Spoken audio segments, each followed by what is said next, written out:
So Sarka, it's day before Thanksgiving. What do you have to be thankful for this year? Oh, I'm thankful for my family, obviously. This job, these players, this opportunity to be part of this university. So, a lot to be thankful for. It's longer than a one-sentence answer, that's for sure. And just on paper, now we're in Game 12, but it just seems like things are so topsy-turvy compared to where everyone thought you might be at the beginning of the year. In terms of everyone thought it would be a great offense and defense on the come, and it seems like it's kind of turned around a little bit, and the defense is really leading the day. I think every year each team, takes on its own personality, and that's the beauty of this sport, is figuring out the personality of the team, your strengths, your weaknesses, the things you need to improve upon, the things you can lean on, and this year's no different. We're fortunate. We've got a tremendous defense right now, playing good on special teams. Our offense is getting better. That's just the personality of this team that we have in 2012. And how happy are you that they've been able to adjust and really kind of rally around how the personality is developed? Well, I think it's a tribute to the coaching staff to guide the team, and then the leaders to respond, and then the young players to mature. It's been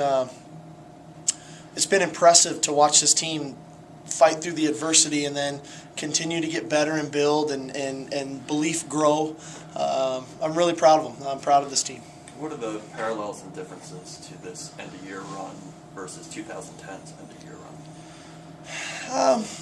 2010 our backs were really against the wall. Those were must wins. I mean, that was like really playoff scenario football for us.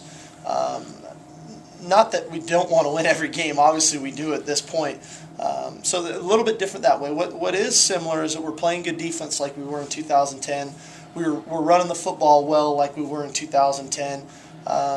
But it's just such a different group of guys. The holdover of those guys that were really making plays in 2010 and the guys on this roster that are making plays for us now, there's not many of the same faces, even though it's only a couple of years ago. So there's parallels in some of the style of play, but the personality and the faces and the numbers of the guys that are doing it is definitely different.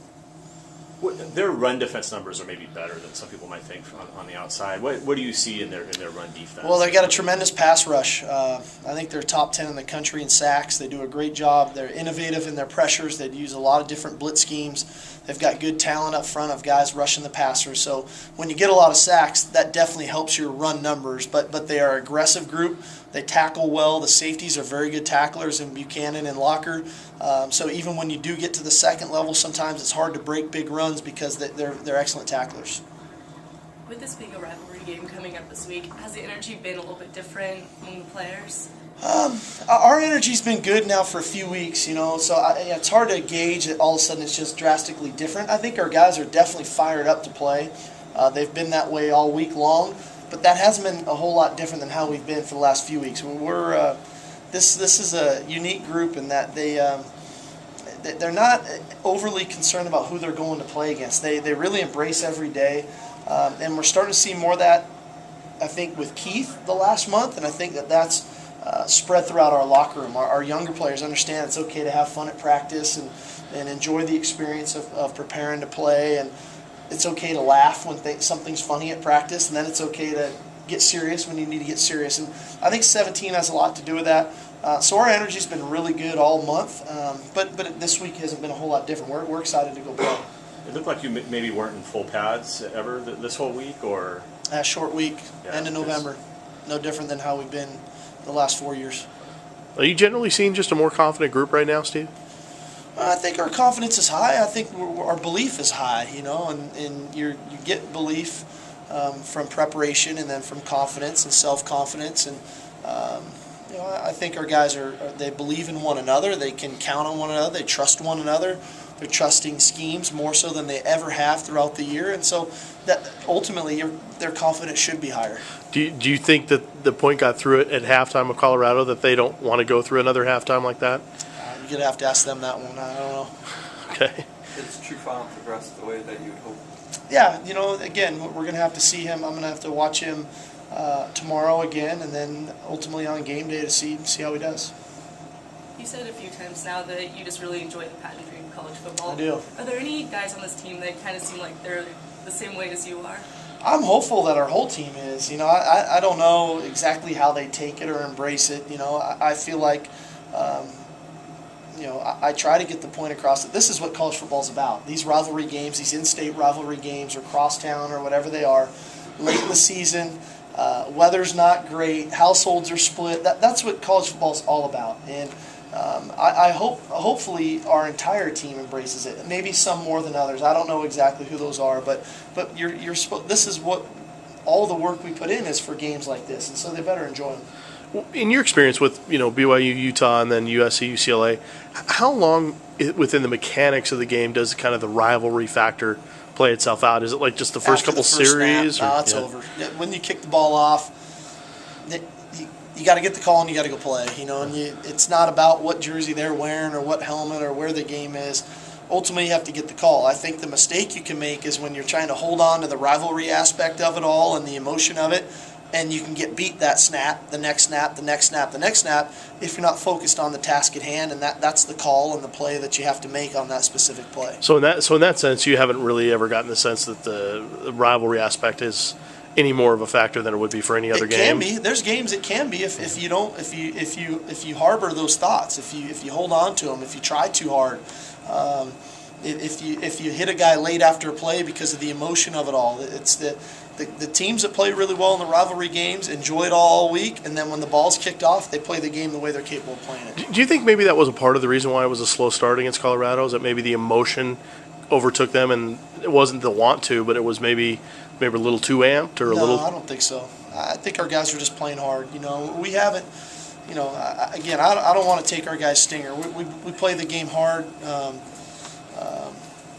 So I don't think that was it at all. I just think that we had a couple penalties that maybe were a bit questionable. We didn't execute great, but our defense played exceptionally well. We played excellent on special teams. And then offensively, once we started getting out of our own way, we played pretty good. It looks like maybe Toole is going to be their starter. Is there any difference at all in their offense based on? They're going to throw the ball.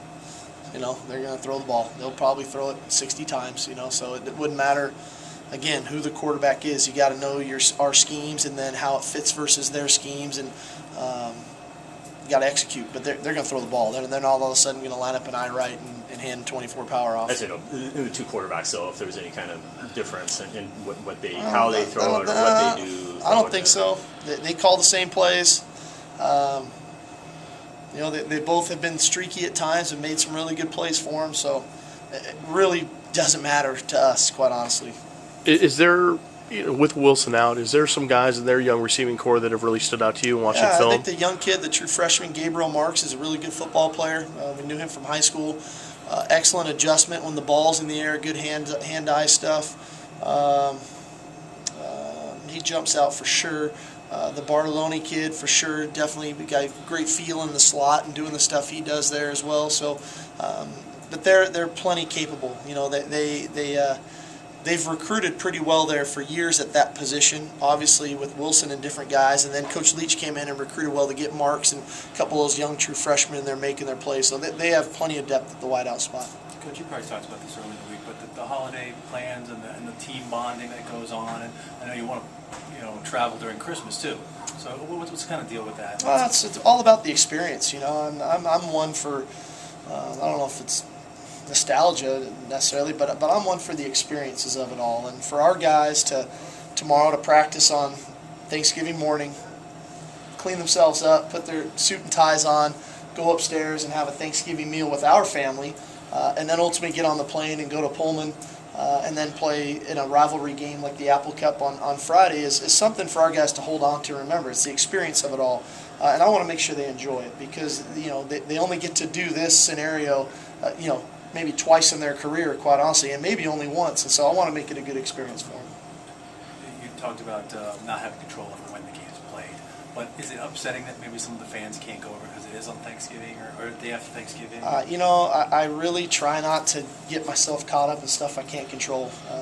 I've got enough to worry about. I've got 105 sons down there that I want to make sure enjoy their Thanksgiving experience, whether it's with us or whether they're going home. I've got my own children to worry about, so I can't get caught up worrying about when the game's played, who's going, who's not, where it's at, what time, what channel it's on. I just ask Jeff what time the game is, and then we set our plans and we go play the game.